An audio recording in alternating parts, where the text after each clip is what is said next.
Thank you for coming. My name's Chris Dunn. I'm um, a Fulbright scholar, so I'm American, and I'm being hosted by the Stefansson Arctic Institute. So thank you, Niels, for that hosting. And this is pretty dense, and there's a lot I want to cover, so I hope I have time for it all. But so forgive me that slightly. But no, yes, okay. So some main themes that I will touch on are that wilderness sustains yet must be sustained. Wilderness protection and biodiversity conservation are in practice often, unfortunately, limited in overlap due to an overrepresentation of rock and ice regions. Wilderness, even in its typical lopsided form, nevertheless still has critical ecological significance. Wilderness also plays a vital role in human flourishing and reveals the limitations of consumption. And Iceland demonstrates a momentary paradox of success and failure in biodiversity and protected area conservation and in energy procurement. So wilderness sustains biodiversity, geodiversity, landscapes, ecological services, and also a quality of life, including things like recreation, health, beauty, spirituality, and meaning. But we must also sustain wilderness. Firstly, through protecting through designation and other means, also managing the number and impact of visitors through what we would call carrying capacity, excuse me, managing wilderness ecology, including constituent components and processes, and leaving space for the wildness of wilderness. Arguably, there's an economic sustainability aspect of wilderness, but that's a bit complicated. And there are potentially mismatches between wilderness and sustainability. For instance, between wilderness and biodiversity, and that because it takes energy and resources to visit wilderness. So what is sustainability? Well, the famous Brundtland Commission definition is meeting the needs of the present without compromising the ability of future generations to meet their own needs. Another definition that I like is the capacity to maintain or improve the state and availability of desirable materials or conditions over the long term. Notice the key difference between those. One is focused on needs, the other is focused on desirable conditions. So Robert Voss, in a paper defining sustainability conceptual orientation, distinguishes between what he calls thick, thin, and dominant paradigms of sustainability. Thick, thin, and dominant paradigms are primarily differentiated by perceived appropriate levels to which nature ought to be commodified, from thick, the least, to dominant, the most. He says, what sets both thin and thick definitions of sustainability apart from the dominant paradigm is that they treat technology with skepticism and have a larger idea of what technology can mean. And the dominant paradigm tends to see technology as the ultimate solution to the sustainability problem. This is, in other words, a technocentric paradigm. What are we sustaining? He goes on to say, at the level of communities, what quality of life is to be sustained? At societal levels, what are the key values of the civilization, and how does nature work to support them? Irreversible choices like species extinction deprive future generations of the freedom to relate to nature on their own terms. So notice what's being singled out there: quality of life, values, and freedom to relate to nature. So what we are sustaining is not mere existence, but a quality of life, what I will call, following other philosophers, the good life. This is nicely summed up by the late wilderness writer and activist Edward Abbey. Wilderness is not a luxury, but a necessity of the human spirit, and is vital to our lives as water and good bread. A civilization which destroys what little remains of the wild, the spare, the original, is cutting itself off from its origins and betraying the principle of civilization itself. So some of the themes that I've touched on so far that I will continue to discuss are the relationship of technology, commodification, and human life, the relationship of biodiversity versus wilderness, including wildness, and how these considerations relate to Iceland. Now, as an American, I'll be bringing in a fair amount of my American perspective, particularly the wilderness tradition, which started in large part in the US. So Iceland is presently in a process of seeking to balance four main things: biodiversity, energy, wilderness, and tourism. So I'll touch on each of those a bit. So the primary area of wilderness in Iceland is the Central Highland. So the Central Highland is obviously in this interior of Iceland. It's an area where ice and fire are in creative tension. It's an area of high geodiversity, but low biodiversity. However, there are significant oases of life, including globally significant nesting areas. There are areas that are unusual, varied, and sensitive.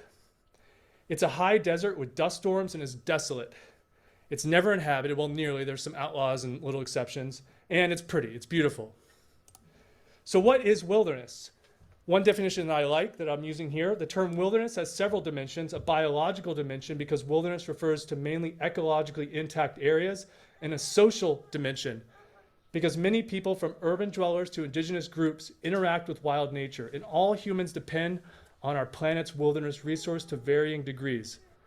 A wilderness protected area is therefore an area that is mainly biologically intact, is free of modern industrial infrastructure, and has been set aside so that humans may continue to have a relationship with wild nature. So the one thing I will add to that is this definition is very anthropocentric and instrumental. We could also potentially say that there are intrinsic values to wilderness in addition to these. So some relevant laws and wilderness laws and policies within Iceland are the Icelandic Nature Conservation Act, the Master Plan for Nature Protection and Energy Utilization, and the failed but introduced in 2021 Central Highland National Park Bill. There are also international standards for wilderness, mainly the International Union of Conservation of Nature categories 1A and B. And the U.S. Wilderness Act of 1964 is just an influential, though it doesn't have any, obviously, power over Iceland. So general characteristics of wilderness are usually size, undeveloped, natural, untrammeled. So untrammeled basically means unhobbled or unrestrained, which is something like wildness. It does not mean untouched. Opportunities for solitude and things like recreation, silence, remoteness, self-reliance, etc., and cultural and scientific aspects. One thing I'll point out is that a wilderness is not the same thing as a national park, though a park can contain or be primarily wilderness. And what you're seeing in this map is the at one time proposed Central Highland National Park. So some Icelandic definitions of wilderness. The main legal term for wilderness, which I won't say quite right, but I'll do my best, is obikt viðerni. Nice try. Okay.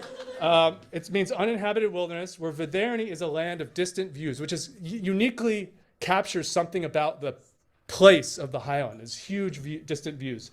Another key term is hálendið, which means highland, and some Icelanders understand that to simply mean wilderness. So legal or policy characteristics of wilderness in Iceland are uninhabited, a certain size, and remoteness and undevelopedness, and arguably untrammeled, though I'm not going to get into that argument. If you want to talk about it later, we can. So some facts. In the period from 1936 to 2010, the development of road and power infrastructure, including dams and reservoirs, located in or dependent on the natural resources of the highlands, has led to a reduction of nearly 70% of wilderness areas. Iceland contains one of the largest, mostly undeveloped, and totally uninhabited landscapes in Europe, which we would say is wilderness. As much as 43% of Europe's top 1% wildest areas fall within Iceland, excluding Svalbard. Iceland has currently one of the highest percentage of protected area of any OECD country, about 25%. The Central Highland is threatened by the potential of increased traffic, mechanized access, encroaching development, and large areas without formal protection, especially formal wilderness protection. And Iceland has ample renewable energy with the potential for much more, including in the highland. So let me talk about energy really briefly. So Iceland has ample renewable energy. It's often called 100% renewable, but there are a few caveats to note. First, it's the highest per capita energy producer in the world by far, twice its nearest neighbor, which is Norway. However, this doesn't include large sectors of the economy, including fisheries, which was talked about earlier, tourism, transportation to Iceland, and domestic flights. And there are costs for renewable energy. There are potential impacts on tourism, impacts on wilderness, and impacts on biodiversity. And then we should ask, what is the energy for and whom is it for? And in Iceland, it's by far for heavy industry and data centers, including, until recently, this is being changed, Bitcoin. But by far, primarily aluminum smelting. So what you're seeing here is a map of proposed power plants that are basically under review or being thought of within Iceland, a couple of versions. So what are conservation priorities in Iceland and elsewhere? Well, there's two main ones. There's biodiversity and there's parks and wilderness. And what you're seeing in these maps are the one on the corner with the red splotches is basically the last remaining wilderness areas in Iceland based on distance from roads and infrastructure. And you're seeing a similar version here. It's basically a wildness map of Iceland, we might say. And notice that the bluer areas are mostly on glaciers and there's a few high mountaintops. So Iceland has four formally designated wilderness areas that accord with IUCN international standards. 2 are small islands off the southwest coast, and 2 are in the West Fjords. There are none in the Central Highland at the moment, though Vatnajökull National Park does manage certain areas as wilderness, but they're not formally designated as such. So the Central Highland is mainly poorly vegetated, barren, and glaciers. And as you'd expect, and as you know, most people live along the coast, and that's where most infrastructure is. That's what's being shown in this map with these red dots. So the Central Highland is not pristine in that it has been affected since settlement of Iceland, mainly through deforestation, devegetation, and continuing soil erosion. So some facts about biodiversity in Iceland. So Iceland has 48. Actually, it's at least 99, but that's what this particular assessment is saying, because there are only 48 including the analysis. Has 48 key biodiversity areas. The mean protected coverage of key biodiversity areas is 19.4%, while 28 have no coverage, actually more than that. More than 290 species of flora and fauna are threatened, including nearly 40% of the bird species nesting in Iceland and 12% of the country's moss species. And certain of those species are disproportionately important to protect in Iceland because they nest in such large numbers here in a way that's unique, specifically unique to Iceland. So the post-2020 or Kunming-Montreal Global Biodiversity Framework includes the target of protecting 30% of terrestrial lands for the purpose of halting global biodiversity loss, though this is less than the 50% recommendation of nature needs half. So the latest statement that Iceland submitted, sort of evaluating its biodiversity program on an international level, which is the Aichi Country Dossier from 2021, and the statement Iceland submitted was, the Icelandic government is committed to nature conservation and now prepares the establishment of a large national park in the Central Highland of the country. Vast wilderness area covering approximately 30% of the total area of Iceland that will by far be the largest national park in Europe and Iceland's largest contribution to nature conservation so far. So I will say that this is very commendable, but it has little to do with biodiversity conservation because, as I just showed you, the Central Highland is primarily barren and glaciated. So this is a very odd that this was submitted. So this is what I'm trying to capture here. These little dots on the map of the white Iceland are key biodiversity areas, mainly birding sites. Notice that there are some, that's what I was talking about, the oases within the highland. There definitely are some that are very important within the Central Highland, but most of them are along the coast and in the lowlands. And this map, this larger map, what I did is I took the mapping of the remaining wilderness areas in Iceland and I superimposed it over the key biodiversity areas. And the thing to notice is that they basically don't overlap. So what's going on is that this is actually a worldwide trend, that wilderness usually is centered on so-called rock and ice. And I won't take you through all these graphs, but that's basically what's going on in Iceland. It's vastly overrepresented in Icelandic conservation and in global conservation, at least in terms of wilderness and parks.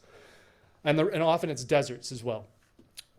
So conservation biologists have criticized this. Some statements here you see, countries have generally protected sparsely populated, arid and high altitude biomes disproportionately. And another, protecting areas and marginal lands, also referred to as rock and ice, to avoid competition with other economic and societal interests is a popular and politically viable way for countries to achieve their 17% target. Now, it's now a 30% target, by the way. This strategy is based on political expediency rather than science-backed conservation goals, such as minimizing biodiversity loss. Given the essential contribution of smaller and often more fragmented protected areas to biodiversity, this rock and ice strategy is dangerously inadequate as a conservation policy without including scientific findings on effective biodiversity conservation. So this rock and ice phenomenon you can find globally, including in the US. And so what I've shown here, this maps of the Western US show glaciated areas and designated US wilderness areas. And notice that they closely correspond for the most part. And then a lot of the remaining is very desolate desert areas, for instance. Auto Leopold called this a kind of sacrificial offering made for us vicariously by bureaus on lands nobody wants for other purposes in propitiation for the atrocities which prevail everywhere else. Now, it's a bit more complicated than that because these areas are dramatic and beautiful. And John Muir, for instance, popularized glaciers and glaciated landscapes in what he called the glacial gospel. And just to be further clear, Glacial and glacially carved landscapes and deserts where Earth's raw creative power is on continuous display are beautiful and awe-inspiring and worthy of protection.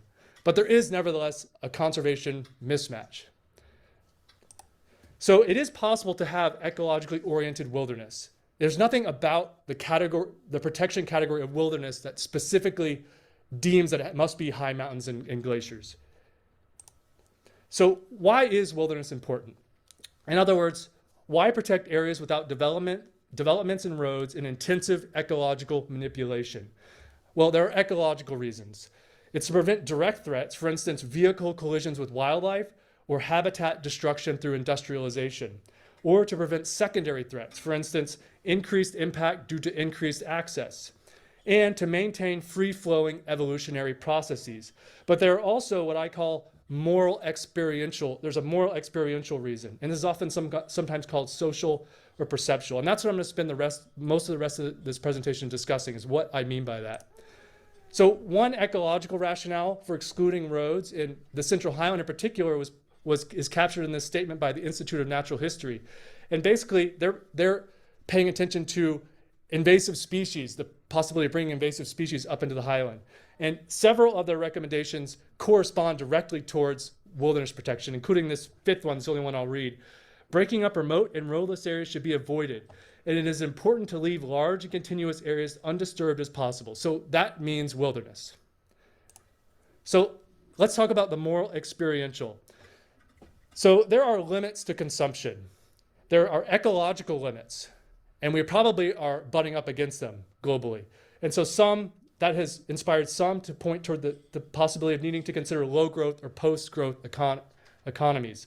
There are also moral experiential limits. Aldo Leopold again sums up this moral experiential limits decently well in this quote: "Your true modern is separate from the land by many middlemen and by innumerable physical gadgets. He has no vital relation to it." He also sums it up nicely in what he calls the A-B cleavage in his famous work, A Sand County Almanac. And what this is, it's two ways of perceiving land that constitute a fundamental social division between those who mainly perceive the world in terms of A, commodity production, versus B, what he calls something broader and have the stirrings of an ecological conscience. This is nicely summed up in this, the A part of this cleavage is nicely summed up in another quote by Edward Abbey. "With super sensitive antennae, these operatives look into red canyons and see only green, stand among flowers snorting out the smell of money, and hear, while thunderstorms rumble over mountains, the fall of a dollar bill on motel carpeting." And Aldo Leopold nicely sums up B when he says, "It is inconceivable to me that an ethical relation to land can exist without love, respect, and admiration for land, and a high regard for its value. By value, I of course mean something far broader than mere economic value. I mean value in the philosophical sense." Philosopher Albert Borgman continues this line of thought when he says, "The wilderness is beyond the procurement of technology, and our response to it takes us past consumption. But it also teaches us to accept and to appropriate technology. And technology cannot overcome and secure wilderness. It can procure the beauty of the wilderness only by either killing it or keeping it at bay. Technology kills the wilderness when it develops it through roads, lifts, motels, and camping areas.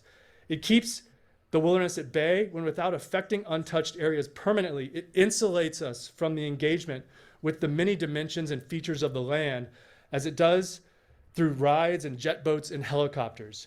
Here we can see that technology, with its seemingly infinite resourcefulness to procuring anything and everything, does have a clear limit. It can procure something that engages us fully and in its own right only at the price of gutting or removing it. Now, this insulation or procurement while keeping at bay is what Albert Borgman calls moral commodification. So moral commodification is essentially the same thing as technological commodification, and it differs from economic commodification. That's a distinction that he makes. Economic commodification is simply bringing something that wasn't into the marketplace, while moral commodification is delivering a commodity that's available without an engagement in reality that's required to procure that commodity. So an example of this would be, for instance, the difference between a luxury ride to a comfort-controlled hotel in the Highland versus backpacking in the wilderness. So another term that Edward Abbey came up to sum up this distinction is what he called industrial tourism, which is nature commodified. In this case, it's economically and morally commodified. He mocked the name Arches National Monument by calling it Arches Natural Monument, and wrote, "Industrial tourism is a threat to the national parks, but the chief victims of the system are the motorized tourists. They are being robbed and robbing themselves. So long as they are unwilling to crawl out of their cars, they will not discover the treasures of the national parks and will never escape the stress and turmoil of the urban-suburban complexes which they had hoped, presumably, to leave behind for a while." An adjacent term, which is not the same, is industrial recreation. I'm just pointing out that is a term that's been used a bit, but I'm not going to get into it. So these cartoons sum up this basic conundrum. This black and white one actually comes from 1926. It's called The Advance of Civilization, and it depicts at the top frame a wilderness landscape. And the caption is, "Once the delicious reward of the venturesome and resourceful," and then the bottom one says, "Now anyone may have it for a few gallons of gasoline and an eye full of dust." And the passenger in this car is saying, "Nothing to see around here. Let's get to camp before dark." And it's the same landscape. This is also captured in a cartoon by an artist and a writer in the desert southwest city of Moab in the US. And he published a book called Brave New West, morphing Moab at the speed of greed. And so I'm just posing the possibility. Could this be Brave New Highland morphing Iceland at the speed of greed? So what's worth pointing out that within the wilderness concept, there are certain inherent counter-commercial underpinnings. And I've given you too much, Edward Abbey, but I'll give you one more, I think. Wilderness draws all whose nerves and emotions have not yet been irreparably stunned, deadened, numbed by the caterwauling of commerce, the sweating scramble for profit and domination. And the founder of the Appalachian Trail, Benton McKay, spoke similarly about what he called the camp community, that there's kind of a communal atmosphere that he thought that the trail would bring to people. So there are moral implications of device mediation. Moral commodification leads to self-diminishment due to self-world reciprocity.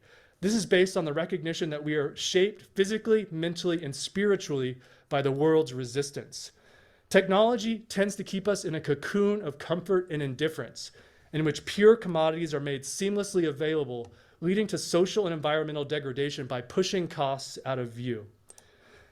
I'm almost done. This is really nicely summarized in a story by E.M. Forster in 1909, which I don't have time to describe to you, but I'll just recommend that you seek out on your own. It's a novella he wrote. "The Machine Stops" illustrates that even amidst perfect hypothetical sustainability, in the narrow sense of perpetual resource procurement, there is a moral necessity for wilderness and other non-technological forms of engagement. It illustrates the ultimate endpoint of a world shaped by technological devices that is fully morally commodified. So, conclusion, Iceland is in a momentary paradox of success and failure in two main ways. And I say momentary because I'm not saying it's a condition of Iceland. It's just this is where Iceland is at in the confluence of processes and history at this moment, as I see it. In terms of biodiversity and protected areas, Iceland has one of the highest percentages of protected area of any OECD country. That's remarkable. Yet, the largest remaining wilderness in Europe remains largely unprotected or totally unprotected as wilderness. And biodiversity conservation in Iceland is far from adequate. And this paradox in terms of energy is that Iceland is by far the highest per capita producer of energy. It is also the most energy intensive and has faced certain regional energy shortages within the last couple of years. However, large segments of the economy remain dependent on fossil fuels, and some Icelanders see the solution to be yet more energy at the expense of undeveloped natural areas. And there is often a mismatch between wilderness and biodiversity, not due to any inherent property of wilderness as a protection category, but mainly because of economic convenience. There are moral, experiential, and ecological reasons to protect wilderness, including in the Central Highland. What should we be sustaining? The good life. What is the good life? It's a life of engagements with things beyond the procurement of technology, including wilderness. Wilderness restores our connection with reality in the sense of the world's commanding presence in defining resistance, and that it defines and shapes us into being who we are and what we are, and reveals the limits of consumption. So that's all I have. Thank you.